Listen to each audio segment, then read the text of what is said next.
What's up, everybody? Whether you're on the East Coast, West Coast, or around the world, this is Coast to Coast. I am Pags.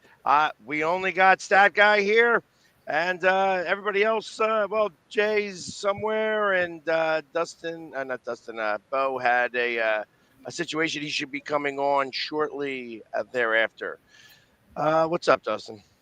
Oh, same old. Another day in Wisconsin where it rains for 5 minutes, stops, and then it's going to rain and stop. Gotcha. Well, super exciting. And obviously, the kids are all home today, so it's a lot of fun. I know that in a few minutes, you're going to have to go take your son over to go play some Basketball. basketball Yep. since baseball is over. No, baseball's Uh, still going on too. gotcha. Well, today's basketball day. Yep. Uh, but speaking of baseball, um, you know, yesterday I was watching a Phillies game and there was some challenges with the umpiring. Some. Uh, some, yeah, he wound up at 85%, Yeah.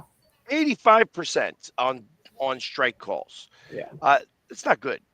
I think. Like the average is 92. Yeah, and I think right now, I think a lot of these umpires know that either the automated balls and strikes are coming in next year, or the ball and strike challenge system's coming in next year. So I think a lot of these umpires are getting to the point where they don't care how accurate they are behind the plate, because next year they can be accurate all they want, but if you're going to challenge it, you can still have your call overruled anyways.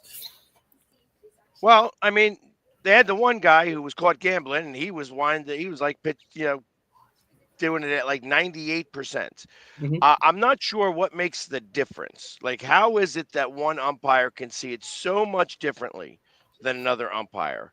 I think a lot of it has to do where they line up behind the home plate, because you see like when those catchers, they kind of like slide. Sometimes they slide inside when they want the pitch inside. Sometimes they slide more to the outside when they want the pitch outside. And a lot of times when the catcher does that, the umpire follows, because the umpire likes to stay directly ahead of the catcher instead of staying like directly centered with home plate. Umpires are moving just as much as the catchers are moving now, as opposed to just staying in your one position behind home plate. So if you move to a certain spot of the plate, you're going to have a bigger zone on certain aspects, just because the strike zone is changing if you move. So there's a piece of me that thinks that the umpire from behind the plate should not be right behind the catcher anymore. That at this point, that they should almost have him either behind the pitcher, Mm-hmm. which I think makes a little bit more sense, or just watching a television screen. Or I like, mean, there's how much technology we have. You've watched when you have like MLB.com on or whatever, you've seen what's up, like Bo? you've What's seen happening, like guys? MLB Game Day, right, where they show like the strike box and where the pitch is. You would think that now for umpires, there's like a way to put maybe like a clear screen on their mask where they can stand behind home plate yet, but then when the pitch comes in, it can show up on that clear screen behind their mask. Be like, oh, that's a strike, that's a ball. Like they should have some sort of like technology where they can see exactly where it's located. They do. Yeah. It's called the RoboUmp. Well, But I'm but we saying were before we talking get to about that how point, The Phillies yesterday had an umpire whose strike calls were at 85%. Okay. And there were the three worst calls, because now that's what they do. They show the three worst ones. Was two men on, 2-2 counts, and he throws the ball, and it's a ball, but yet they call it a strike. And then it's in the eighth inning. They have Kirkering going in there. It's an 0-2 count, ball one. 1-2 count, ball two. Oh, Like back to back. So it's a lot going on there. So yeah, everybody, I'm on Kick for the first time today. It's okay. a new program, so I expect that I'll see a lot of these. Ads. Hey, yeah, Yeah. we ain't got no followers. So, Yep. but Yeah. anyway, I mean, they definitely need to do something with the way that these things are being called, especially when it's situations like that where it directly affects the outcome of the game, right? If you have 2 on, 2 outs, and it's an obvious call that would have kept the inning alive instead of ending it. I mean, if nothing else, it guarantees that the ball and strike challenge will be in for next season. Like there's no scenario where that doesn't happen now because you're seeing too much of this and it worked well in preseason. Mm-hmm. So next year, for a fact that's coming. So, but what I was thinking is that maybe the placement of the umpire should change. Yeah, because like I was saying before you hopped on, like a lot of times you'll see catchers when they want to set up inside, they'll kind of slide more to the inside corner, and if they want to set up outside, they slide more to the outside corner. But the umpire also slides with them because they like to be kind of directly above the catcher masthead. So instead of the umpire staying centered with the plate, wherever the catcher goes, that's where the umpire tends to go. So now your strike zone is going to alter just because you're following what side of the plate the catcher goes to. Yeah, I mean, I get it because they don't want to get beamed with the ball. But I mean, the catcher usually does catch the ball more often than not. So standing, in the same spot that you're supposed to be, I don't think you're going to hit too often unless it's a foul ball. Yeah, well, I mean, obviously they should be able to switch shoulders that they're over anyway, because that's one of the things that they don't really do, right? Yeah. Like if the guy slides over, they stay over whatever shoulder they like to be over. So they should try to stay towards the middle to keep the strike zone similar. That being said, if it goes back to if they're calling it consistently for both sides, like if it's an expanded strike zone for a corner, like I can kind of live with that. But when it's all over the place, that's when you're like, okay, this is frustrating to watch. Okay. Yeah, I knew that was coming. He was got to go take his son to basketball. But yeah, I agree with you there. Like I feel like that this is, they're not doing enough to make sure they get the call right. Yeah. And it's their job, actually. This is their job. So obviously, like when somebody's at 85% on the strike call, that's really frustrating. That's really frustrating. And the worst one was against Harper. And Harper came out and said, listen, I have a lot of respect for this guy, but he's just got to be better. He cannot miss one low in the zone and then the next pitch miss super high in the zone. And he's like, what was it? Yeah, because that means the zone is huge. Right. So it's like they haven't been able to figure out what's the best way to get them right. And what does amaze me is that there are a lot of different umpires. Like, for instance, the one who is, I'm going to say suspended as of right now, not fired, because he was not fired and can come back next year. And he was in the World Series games and called like a 99.7%. I think he missed one pitch like in the entire game, so it was an 0-0 pitch that he got a little off, but ultimately he wound up, and then somebody was on his gambling account, and that might have been the reason why I think he was suspended. That guy. Yeah. Okay, I got you. They're going to be able to reinstate him next year. And they need to, because obviously he was the one that's going to make all of their numbers go right.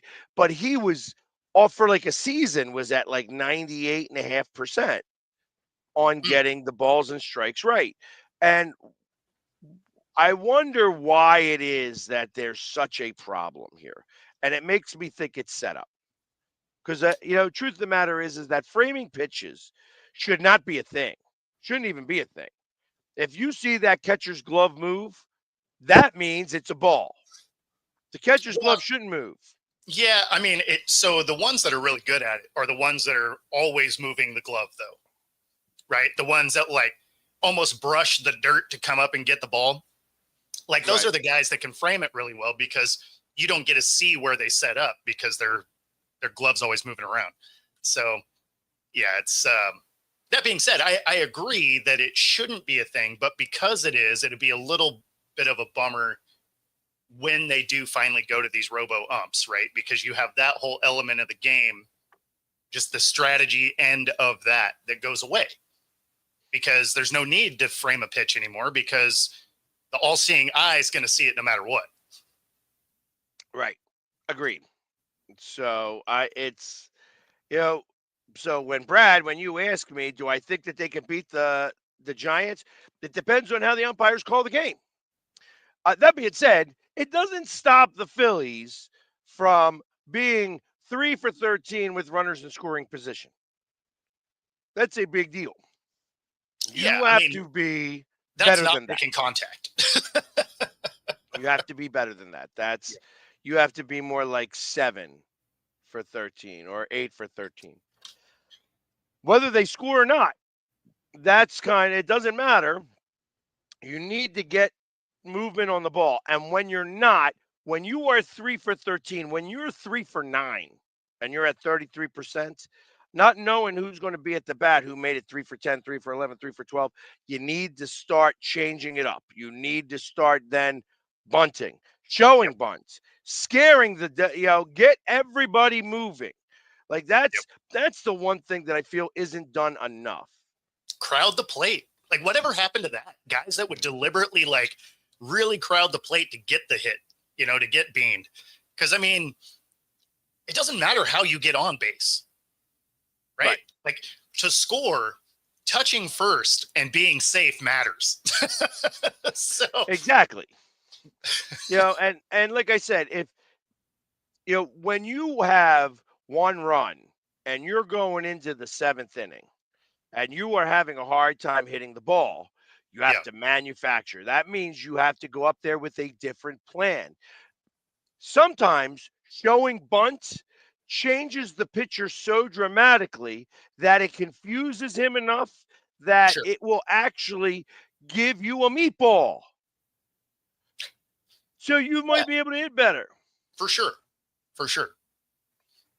Well, and and if you're one of these guys that are in a hitting slump, it's one of the things that Pete Rose always talked about. It's like you don't change your mechanics, you just change where you are in the box, right? You're just like, okay, look, we're not hitting when these guys are in position. Let's make it harder for the pitcher. I'm going to move up in the box, move back in the box, but your swing stays the same, right? Because that's what got you in the bigs. So it's something I liked about, Pete Rose laying that out is just like, like that's what it should be. You see so many guys that try and change hitting, like swing mechanics. And it's like, just change where it is you're picking the ball up. Well, and that like the worst thing, like I do it, but I'm not professional. So when I was playing softball and I was, and again, this is slow pitch softball. So whole different world here. I'm not talking about trying to be a professional baseball player here. But that being said, when I would go on slumps because you're just hitting the ball and you're hitting it at outfielders or you're not getting good contact, I would change my stance to a much more open stance. So I would stand in the box. I mean, again, this is slow pitch softball, and I would look directly at the pitcher with like, okay, here I am. I'm looking at you, but I'm standing, actually almost perpendicular to you. And then I would turn to hit the ball. So those types of things, what that did was it allowed me to see the ball differently. It may not have stopped my, streak of bad hits, but it was allowing me to see the ball differently. And ultimately, it came out to be that it was me that was messing it up anyways. I had to either move in closer to the plate. The one thing that happens in life in general is that there are, I'm going to combine the inches are all around us here from, any given Sunday into baseball because, there are days and if you are a little bit dehydrated, just a little bit dehydrated, your arms are going to be a couple of millimeters shorter. And that's a real thing because everything contracts when it needs water and such like that. So Yep. that being said, if you don't know your body well enough to be able to say, okay, now I have to move in a little bit because I don't have the same length as I do. And the difference in millimeters when it comes to baseball or softball is monstrous. Of course. It's like a couple of millimeters, all of a sudden you're on the barrel of the bat. Yep. Now, the torpedo bats change a little bit of that Makes to it make it a smaller, little. really. Like if you barrel it up, it's awesome. But if you miss, like you miss. Well, and that's you get the pop flies and things like Exactly. that, and that's where you have to know yourself well enough that okay, I am hydrated enough. I do have all of the things that I'm doing 100%. You never see anybody measure their arms to see if they Yeah. have shrunk a little bit. And the truth of the matter is that it is a little bit of that. There is some of that that's going on. Nobody ever thinks of that stuff because Sure. you're you every day. You know what I mean? And you should know what's going on. So yeah, should you creep up a little bit? Should you move in a little bit? All of those things matter Mhm. when you're going to try to hit a ball. And it's like I said, it's the inches are around us everywhere. That's right. So Yeah. I but mean, softball's a different thing though, for sure. yes. Because like like I never played on a team. I'd always be pickup, right? Like all of my friends were on teams. So if I ever wanted to play or had time to play, like there was always somebody that needed a guy, right? So it's like, oh, okay, yeah, I'll come play with you and you. And so it'll be anytime I was hitting it at people, I would, I would move around a little bit, but I would change from a normal baseball swing to just like smacking at the ball. And that would usually change, if it would usually keep me from hitting it at people anymore. Right. Because usually, like if you're slapping at it, a lot of times you can direct it right to a gap. Right. You're not going to Right. have the power as if you had a normal swing, but you can all of a sudden you're like, okay, I'm getting back on base. I'm making it worth you guys giving me a call. Right. It's well, and ultimately, it's slow pitch softball. If you're hitting it over the second baseman's head, that's it. That's all you need to do. You know No, what I mean? exactly. Right. You don't have to go crazy because usually they're hiding a good hitter at second base, and he doesn't have the range as the shortstop does. Yep. So there you're going that, and the right fielder is usually somebody who knows how to catch a ball but doesn't know how to track a ball really well, so they Yep. don't know to really come up well. I mean, until you're in that A group, when Yeah. you're with an A group, Then they're playing. then then the catcher's saying, come up some, do this. Yep. He's calling the game so that if you do rock one, it's the catcher's fault. It's supposed to be. It's supposed to Yep. be the catcher's fault at Yep. that point because he's directing where you're supposed to be. And you got to listen to most Yep. catchers are the captains of that team. So Yeah. just because to be able to direct that. Now in baseball, obviously it's a lot different, but this goes back to nobody wants to communicate anymore. That you're supposed to know. The sheet, Yep. the little card tells you where you're supposed to go and Yep. what you're supposed to be doing. And hey, you're supposed to stand here instead of standing here and so on and so forth. I mean, think about over the last really like 3 to 5 years, how many more guys we've seen either run into each other or have super close near misses. And it's because nobody wants to call someone off a ball anymore. And that is just a weird thing to me because why wouldn't you? Right. Like, I mean, that was like, I always played the outfield, right? Like I was either center or left is usually where I was at. And you'd be doing this like, hey, I got it. Right. Like, I mean, I don't know. I always find it weird that those elements of communication aren't there anymore because those are errors that are easily preventable. And I mean, Yeah. you risk people getting hurt, but I mean, just on the topical end, that's an error that doesn't need to happen. Agreed. And but it happens all the time, It does. still. And you know what it happens with? It actually happens with bad teams. Good Yes. teams don't typically do this. Now, there are times, obviously, there are exceptions to the rule, Sure. and the Phillies are one of those exceptions that where I feel like that they are a good team, but they do not do some of the things that they're supposed to do when calling people off of balls and such like that. Mhm. Like in the outfield, it's and especially when the outfield is changing so frequently Yeah. when you don't know who's paying next to you every day because oh well this guy's going to play this time and then this guy's going to play the next time and so on and so forth, the Yep. communication has got to be key. It's got to be key because listen, I mean it's like I don't expect Castellanos to cover a third of center field. He doesn't have the speed to get from right field to to far right center. You know what I mean? Like where it's Mhm. more like center because if everybody's playing over, it's going to be the center fielder that's going to be faster Yeah. and has to track the ball better. And I don't expect that Castellanos is going to be able to do that as well because he's a right fielder, and that's why you actually need more speed in center field. In left field, they got no speed whatsoever and typically no arm strength. So you need to be able to play that in a much different way. So it's that's why so many guys can go now from second to home or from first to Yeah. third on these hits. It's just because you are not playing with the same guys every day. And Mhm. because of that, you don't know exactly what's going to do. So you take different routes to the ball.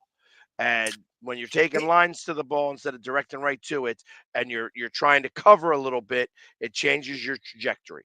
well, that's one. It's interesting you say that because that's one thing you've noticed a lot more this year and last year is you're seeing guys rather than fading back and charging a ball are chasing, and you're allowing a lot of these guys go from first to third, second to home on something that you didn't used to because when you faded back and charged the ball, you had momentum to the plate, so you could do that hop, step, and launch. And now you're trying to stop momentum and throw, and it's late. And it's Yes. weird to see pros doing that because that is just a fundamental baseball thing. Is it's easier to charge up on a ball than it is to fade away, right? It's easier to track, it's easier to see it. And so the fact that they are doing less of that now is just weird. Like they're getting away from normal fundamental baseball, and those are the elements that I really just don't understand because it doesn't make any sense. Right. And it's the other thing I've noticed is arm strength. Arm strength is got to be way down. Now, this is one of these things that would probably need a tremendous amount of research. I don't even know if Dustin could figure it out if Do he you was here real do you think quickly. it's But arm strength or the fact that their body momentum is going the wrong direction most of the well, it time could now? be. But the way to prove that is center fielders throwing people out at home, Oh, right sure. fielders throwing people out at home, but right field to third base. I'd Yes. be willing to bet that that throw has decreased over the last 5 to 7 years since they started incorporating the shift. When they started shifting players to Oh, go yeah. over and stuff like that, now that the shift is taken away, you know, but since that time, they have stopped. Like you've realized that you could run on these outfielders anymore. They don't have the arms like they used to. True. And I'd be willing to bet that uh, go back to the year 2000, even in the COVID year, taking a very small sample of like 50 games Mhm. and seeing how many people got thrown out from third to home in comparison, or from right field to third, in comparison to what happens nowadays, it's a big deal. Um, Yeah. again, Hey. uh, welcome back, Yeah. Dustin. There, we Yeah. got something for you to go look up. So Uh, I'd like for you to try to find out, and this might not be an easy one to try to look up. Uh, Plays from the right field to third base, throwing people out, and how much that has decreased over the last decade. So like just the right fielder throwing the ball to get the guy out at third. Yeah. Yeah, I think we were talking about how right now, because there's a lack of talk, Yeah. there's there's there's a lot more errors in the outfield. That being said, uh, I also find that there's a lot more first to third and Yeah. second to home where there wasn't before. And I feel like that statistic may be a tough one to try to see, but I'd be willing to bet that there has been a lack of arm strength, or the way that they have been going after some of these balls instead of attacking it and using a line to get to the ball faster, they're using a chase method, and they're putting themselves in bad situations in general to be able to do that. And the other thing is that if you're a left fielder, most of the time you're not very good at playing the field in general. But No. somebody better teach you how to get under the ball and have yourself set up so that you catch the ball and be ready to throw home. I Mhm. feel like that there are more guys scoring from third to home in left field medium fly balls than there used to be. And that could be because that these guys can't play left field really. They don't really have the arm strength. They can catch the ball, but they can't throw home. Or they're not taught right because these guys aren't natural outfielders. That these guys were infielders that got moved to the outfield because there's just no place to put them in the infield because they're not that as athletic as they need to be in the infield. Yeah. No, that makes sense. So, but I feel like that's a big deal. Like you can outrun a guy at home. And I'd love to know just in general how many plays at home have there been from the outfield this year? Because it feels like you that's like a big deal when somebody throws somebody out at home. And it Mhm. always has been, but you used to see it a lot more. You don't see it as much anymore. You're right. Unless it's in like the 8th or ninth inning. Well, I would bet that there's a decline anyway because everybody's either swinging for the fence or striking out. Well, Just agreed with that. less base runners. I also would love to know how big of a change. See, this is something that it may be worthwhile to try to get Danny Jackson to come on. I've been talking, and it's possible he may be coming on the show in the next week or two.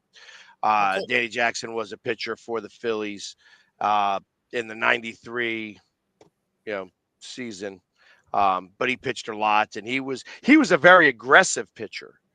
I'd be interested to hear some of his thoughts on this, kind of going backwards a little bit from what we were talking about, where by putting a bunt up, by just showing bunt, how much does that change your pitching for that batter, if at all? Yeah, I was gonna say I don't think it changes the pitching necessarily too much. I think it's just more so you just hope your defense can react if they don't bunt to it. Because if you're crashing to field the bunt and all of a sudden the batter pulls it back and then decides to take a hack at it, you better hope to God that your corner infield can field it. Well, and that's a little bit about what I was talking about. This is how we got into this conversation, where it was like the Phillies yesterday went 3 for 13 with runners in scoring position, and I was saying that when you're 3 for 9 or 2 for 9, I don't even know when that third hit came. Yeah. If you're doing that badly and you've got one run and you're in the 6th and 7th inning, why wouldn't you show a square up to bunt? Like, go up and square up first pitch and then pull back. Like, you just take the pitch. You're just square into bunt, just so that you could get into everybody's head that we're going to try to manufacture something here rather than do whatever. I feel like that the pitcher, especially a relief pitcher, could get a touch rattled or a little even triggered a bit. And because of that, throw more of a meatball than it would be. Yeah. In general. And I feel like that is part of the problem that the Phillies have in general. Like, there are a number of guys are going to swing at the first pitch. Alec Bohm, he is a first pitch swinger. Castellanos is a first pitch swinger. You know, the other guys, I would say that when Schwarber was leading off, he would go up there with a first pitch swing. However, Schwarber was a guy who had a plan. He also could bunt though too. Like there were several times where when Schwarber would go into like a lengthy slump where he was like 2 for 30 or like 2 for 40. Next time up, he would just come and drop a perfect bunt down the third baseline. So like teams knew that Schwarber could bunt. It was just a matter of he's only going to do it just to try to get out of the slump. Right. That being said, it's like those are the Phillies. I have watched the Phillies manufacture runs using the bunts, using the suicide squeeze. You did it against us. Yeah, exactly. You did it against us. 3 straight plays in extra innings. Bunt, bunt, bunt, bunt. Game over. Yeah, exactly. And that works. Actually, it wasn't a bunt because it was a pass ball that won the game. Well, yeah, it was like a bunt and then a bunt, and then you square it again and fold it off, and then the next pitch, the pitcher throws a 56-footer in the dirt. But that's kind of again where you're triggering the pitcher some. You are getting him a little rattled enough to be able to get him off his game some. Because that's what this is all about. If you have a guy who's throwing a great game, you need to figure out the way to disrupt him some. Mm-hmm. So that's when you go and you go and act like you're going to bunt to get on the base. And if you're doing it in the 5th inning, it's not. If he's pitching a no-hitter, we'll say, and you go to square up the bunt in the 5th inning, it's not looked at as evil as if it was in the 7th or 8th inning. Sure. I know that you're not supposed to give up a no-hitter on a bunt. Yeah. That's like an unwritten rule. But if you're in the 5th inning trying to do it, it's not like, hey, we're now in the top of the 8th and I'm trying to get on base here to do something and I'm going to square up to bunt. Because at that point, you don't want to. But in the 5th inning, you should do that. At least square up to bunt just to rattle him some. To get him thinking and preparing that. That's the sending the rookie in, the for love of the game. Wreck it. Wreck this perfect game. But, and ultimately I feel like that isn't done enough anymore. And teams that do it, when you saw teams that did it, go back now 2 years ago with the Diamondbacks. Diamondbacks got to the World Series by doing stuff like that. Doing the small stuff that just bothered you a little bit. Yeah. Just got in your craw a little bit, and then you had to change some of the ways that you were doing things, and they took advantage. I mean, I just miss seeing manufactured runs because you just don't see much of that anymore. And that's the thing, too, like, when they brought in this new extra inning rule, especially with the runner on second base to start extra innings, I thought when that happened, you were going to see bunting go up so much more just because teams know that all you got to do then is get that runner to third, and chances of getting him home are pretty high at that point. But yet it shows you how much managers refuse to bunt because they don't want to give up that out because they don't want to risk losing the big inning instead of playing just for the go-ahead run and extras. Because if you get that runner home in the top of the 10th, you're forcing the other team to score 2 runs, which is going to force that other team to play a little bit more aggressive than you did because they know that if it's 1 run, then you keep going versus if it's 2 runs, the game's over. Sure. And once that first run scores, the other thing that you would notice a lot in that 10th inning is that there are crooked numbers that show up in that 10th inning frequently. Oh, yeah. Because once that first run comes in, then you've got a lot of other stuff that's happening and you're not as focused because you were so worried about that 1 run. Now 3 runs have scored. Yep. Well, and from the hitting side, you've already done your job. Like you drove a run in, so some of the pressure's off you. Yeah. So now you get to play a little more free instead of we're still trying to get that 1 run through. So, and that, like I said, that from second to third spot right there, because these guys from what I gather, because if they did, you wouldn't have seen the problems that were going with the shift, that they can't hit the ball to right fields. They can't hit a fly ball to right field. So and a left fielder, if you're going to pull the ball and you're a right-hander and you're going to pull the ball to left field, I mean, most of the left fielders can throw to third base. They can't throw home. Yeah. So, Yeah, you guys know who Ben Zobrist is, right? Who? Ben Zobrist. Not He used to offhand. be with the Rays and on the Royals and the Cubs and whatever. Okay. He retired, I think, in 2021 or 2022 he retired. But I was talking to him in spring training this year and kind of asking him the same question about once the shift went away, why he thinks like so many players still can't go the other way, why he thinks so many players just like can't pull it or whatever now just because the shift has gone away. And his response was something that I never thought about, but it makes a ton of sense. You have all these teams that like to do batting practice, right? What is their goal when they're doing in batting practice? Their goal in batting practice for the most part is to swing as hard as you can swing and just launch the ball into the seats because, people are in the seats just waiting to catch home run balls. So you're just going out there just trying to get your swings down and launch them into the seats. Ben Zobrist said when he used to play, he would use batting practice to drive the ball the other way. Drive the ball on the ground through the hole. Like, he didn't care about hitting home runs in batting practice. What he was using it for was basically let the ball travel deep, go the opposite way, swing early, get ahead of it, roll it on the ground, and act like there's a runner on second. He's like, so many teams don't treat batting practice nowadays the way you should.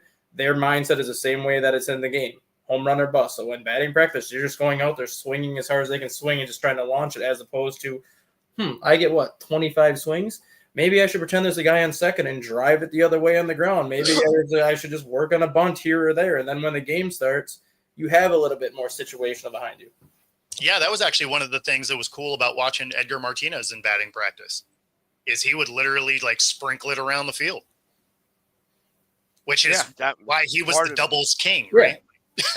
Had he been fast, he probably would have hit a lot of triples. Yeah, and that's why barely there's a lot of teams now that don't even do batting practice anymore for that reason. They just tell the players to go in the indoor tunnel underground and just hit a ball off a tee for like 20 minutes because they just know players are going out in batting practice just to swing as hard as they can swing and just crank it, as opposed to literally doing what you're supposed to be doing in batting practice. Practice using the whole field, practice the situational stuff. So when the game starts, it's like, oh, I can wait and go this way with it. Oh, there's a first third now. Well, and you think back to some of the careers that the one that always makes me think about is Kyle Seager, right? Because that was a guy that the shift absolutely destroyed his game because he couldn't hit it anywhere else, right? Like he hit it one spot and that was it. And he could make contact. The problem is with the shift, he's just hitting it at people all the time. And he never could figure out how to get the ball to go the other way because had he ever figured that out, there was a mile of green grass because there wasn't a soul on that side of the field. There's a video that Tony Gwynn put out before he passed away. I got to see if it's still on YouTube. It might not be, but he actually showed the one thing that he would do in batting practice, and he would never swing. So in batting practice, he would basically swing about halfway, let the ball hit the bat. It'd go like 10 feet down the third baseline. Next to pitch, he'd swing early, stop it basically right on home plate, let the ball travel down the first baseline. He was basically just doing that for hand-eye coordination to know where to put the bat and when to swing the bat to go the opposite way, when to swing the bat to pull it down the line. He's like, I'm not going out here to hit it. I'm just working on hand-eye coordination and timing. So if I want to go to third base, I know I have to swing when the ball is here. If I want to go down the first baseline, I know I have to swing when the ball is here. And that's what he did for 20 minutes. It was basically just 20 minutes of check swings, just working on hitting the ball to certain spots on the field. That's the reason why the guy is one of the best hitters of all time. Absolutely. Well, but it would also show you where you're looking at in your zones. Yep. So, for instance, it's like when they show the red and the blue for a hitter, and it's like, okay, you got the top three is red with this one blue over here, and then it's like red and and such like that. He was all red. He didn't have many soft spots. I don't think he even had a blue. I think it was all red and gray. I don't think he ever had like a blue zone. I think it was like all red and gray, and the gray was like a 270 average, which would be red for everybody else nowadays. Well, I'd be willing to bet that by doing some of the things that people, by watching, like for instance, Castellanos, it always goes after that curve away that Mhm. goes away from him. And he likes it. He can't get it off of it. Same thing with Schwarber on the chest high pitch. He likes the pitch. Can't hit it, but absolutely goes after it every time. And it's frustrating because again, it's like, hey, you can't hit that ball. You know what I mean? Where are you bringing it? Where are you hitting it if you do hit it? Oh, Either a line drive or pop up. or it's they said a pop up, correct? But he continues to go after it, and these guys are getting paid millions of dollars.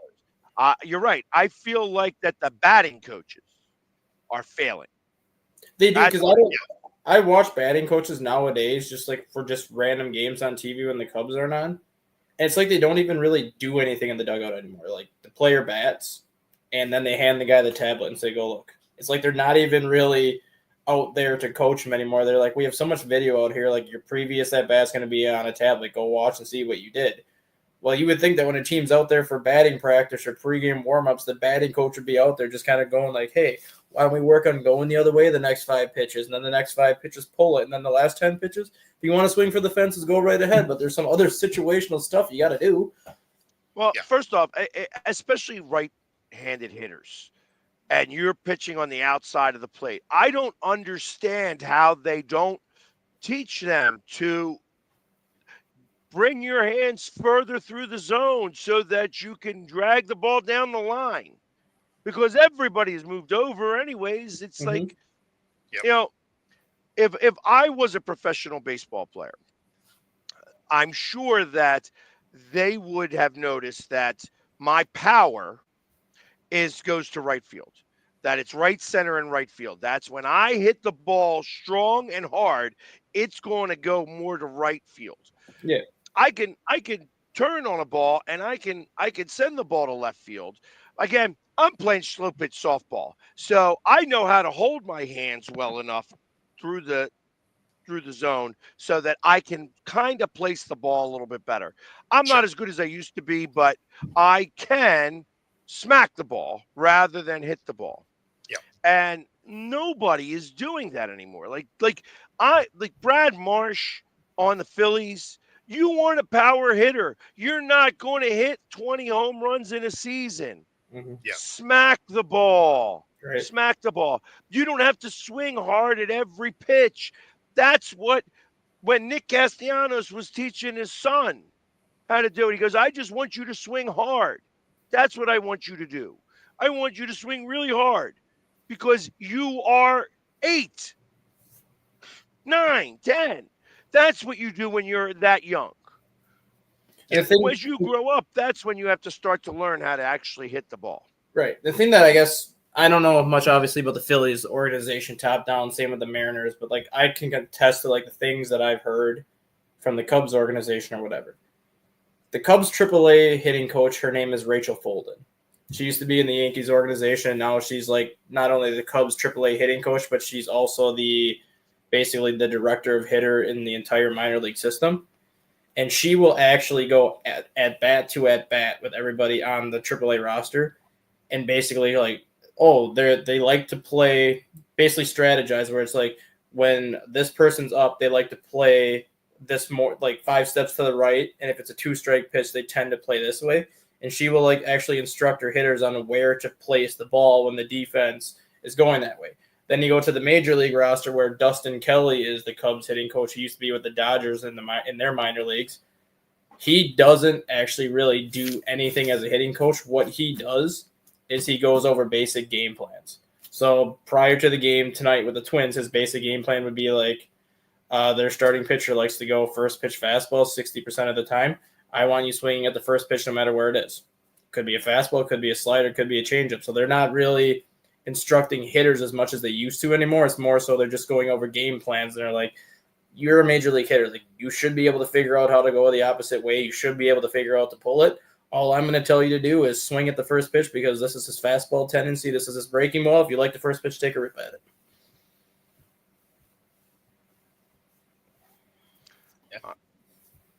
I'm wondering, was it the Cubs and against the Blue Jays where the one guy on second was John Boy just did a read the lips type situation, and how they were, he was on second, and you know the loose right arm meant fastball, the loose left arm meant not fastball, Yep. and they came out and they said he's stealing the signs here, and there I was mean, for tipping your pitch, that's on you. there was an argument. Well, no, he was stealing the signs at second base. That's why the Oh, automatic balk right now is kind of in vogue. If you got two outs and a man on second, you want to just you don't care. You want that guy on third because you figure he's going to score anyways, but he can't steal the no, that's whatever fair. the sign is. Yeah. Because sign stealing is a big deal. And if you know it's going to be a fastball and you have a loose right arm, well, now all of a sudden that shows that the fastball's coming. If you have a loose left arm, that means it's an off-speed pitch. And I'm sure they've been doing this for years. Probably. Of course. Years. course. Like that one, and when he got caught. And once you get caught, you're busted, and you got to either own up or actually just die with the lie, which is what he did. He died with the lie. He's like, I know. I watch you doing your thing. I got it now. Like, it ain't cool. It ain't cool. And it's like, what do you mean it ain't cool? If you ain't cheating, you ain't trying. I'm trying to win this game. And if I could let my guy know that a fastball's coming, guess what? That's your fault, not mine.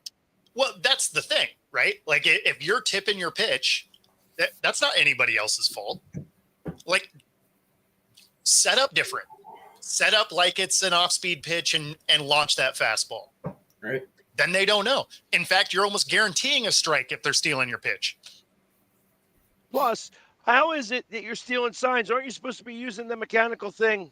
The pitch com. Yeah, come on now. Like, you shouldn't be, like, there shouldn't be any sign stealing. So if that pitcher don't like using the pitch com and he's going to deal with the signs, guess what? Then you're going to have the possibility of somebody on second letting the batter know that something is coming his way. The pitch com can be, like, even if they're using that correctly, there's guys that on the mound will have mechanics that are just different between pitches, right? So you'll be able to pick up on those subtleties. But again, you're tipping your pitch. Like, if you do the same thing for the same pitches, that's on you. That's not for the people noticing it, right? So you got to be able to mix that up. That would be like if you were playing poker and you're mad because you have the worst poker face ever, and somebody's like, oh, I know you're bluffing. You're like, you're cheating. And it's like, no, you're stupid. That's the problem. Like, like in Rounders when he's eating the Oreos. Right? That's exactly it. Not even KGB is pay that man his money. Well, I don't know, like how you were saying with like the tipping of pitches too. I don't know if Pags noticed this, but remember when Luzardo went through like his 2 or 3 like really rough starts where it was like I think he gave up like 24 runs in like 2 innings or whatever it was, or 3 innings. He's still doing it. He's still doing. If you watch really closely how he tips his pitches, whenever he's in the stretch and he's about to throw a slider, he'll move his front foot 3 times, and then he'll come set and throw the slider. Any other pitch, whether it's a fastball or a changeup, he moves the front foot once. So now hitters have caught on where it's like you see that front foot move more than once. It's the back foot slider, so they're laying off the back foot slider, and then they're just waiting for his heater or changeup, and they're just cranking it.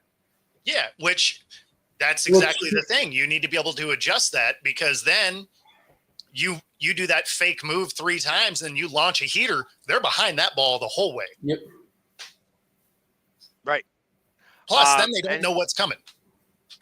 Well, and that's exactly it. I mean, I think that he had to change that a little bit, but he's still doing stuff. He's still doing it because people have said he does it because when he's doing it is when he's kind of playing with the grip, and then when he has the grip, he stops. But it's just like if it's a fastball grip, you're pretty much just gripping and ripping. So pitchers or hitters are at the point now where it's like, well, he's changing the grip to something, so obviously it's not a fastball. So we'll just sit back a little bit longer, and if it's a strike, we swing. Otherwise, we just wait for the heater and take a whack at it. Yeah, and he's had a tough because he was doing great, and then all of a sudden he started to trail off some, and now they score runs on him. And when they score runs in bunches Mhm. against him, which is frustrating to watch. But again, that's kind of part of the game. It's that was like when we were in the World Series in 22, and it's like everybody knew what was coming. Like, oh, here's what he's doing when he's pitching. He's tipping his pitches off. And guess what? We won that game 7-0 because he let up 5 home runs. That'll do it every time. Right. So Yeah. when you know what pitch is coming, I mean, just ask the Astros. Why do you think they had the trash can? Yep. When you know what's coming, all of a sudden you are more prepared. It's funny when you study for the test, you do better. Who knew?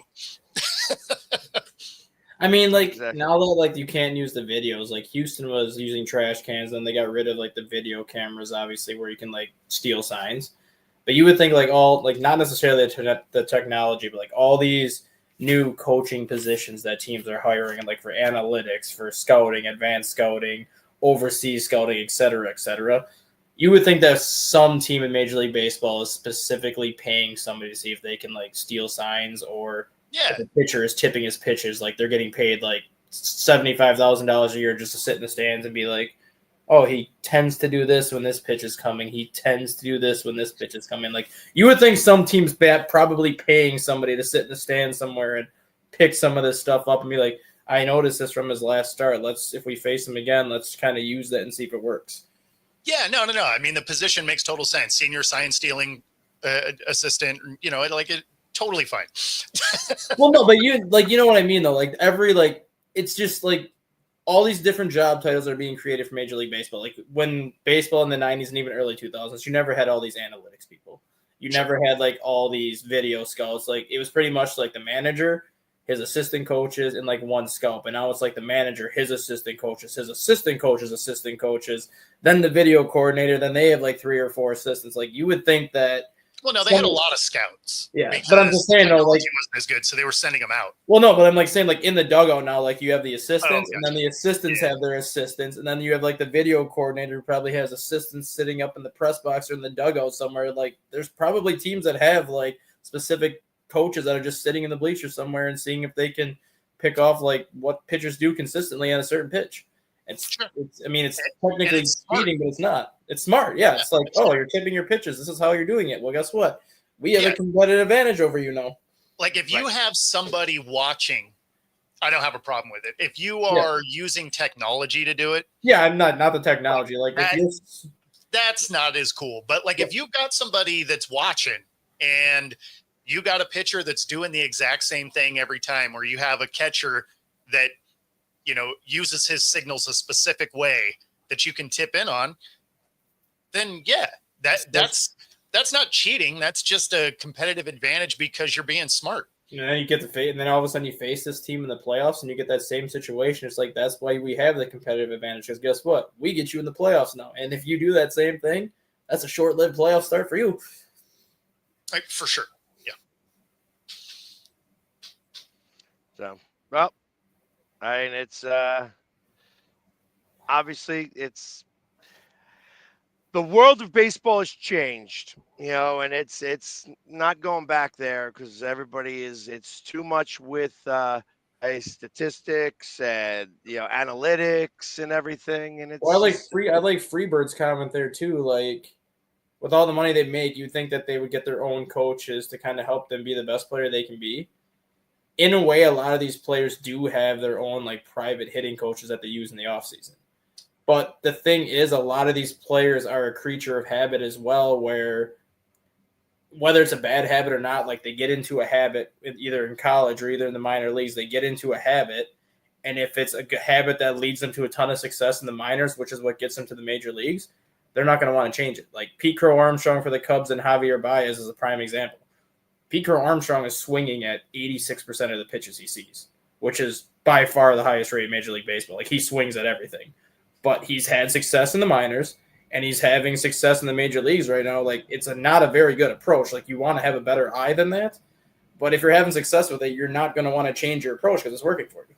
So if you have this habit for so long, eventually if some coach is going to try to change it, you're going to be like, I've been doing this for 8 to 10 years now. Like, I'm not at the point where I'm going to change my approach now. I think I'm good. I'm going to just keep doing this and just see what happens. Yeah, I mean, hitting, I sort of get it. But when you have, like, when we're talking about pitching and you have something that's tipping your pitch, like, you have to change that. Yeah. That is a recipe for getting shelled, right? Like, if you have something that's working for you, batting, that's got you to the pros, yeah, you probably don't want to change it a lot. Now, if you are just ignoring the eye test and swinging at everything and just throwing the bat out there, hoping you get something, yeah, you're going to end up with some pitchers who are just going to throw it in the dirt until you go sit down.